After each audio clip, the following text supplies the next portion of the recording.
Hello guys, in this video we will be scaling this image.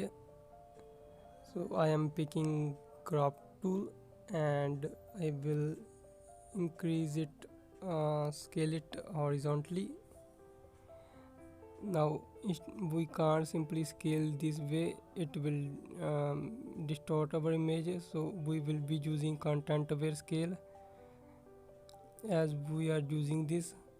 As you can see, our object is being distorted, so in order to protect our object, make a rough selection around the object. I am using lasso tool here.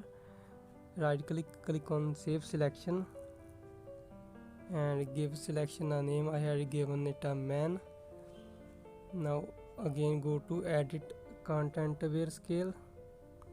Now click on protect and choose man, which is the name of the selection we had given. Now you can scale it image and our object is not being distorted. So in this way you can easily work to scaling this image non-destructively. Thanks for watching guys, don't forget to hit like and subscribe.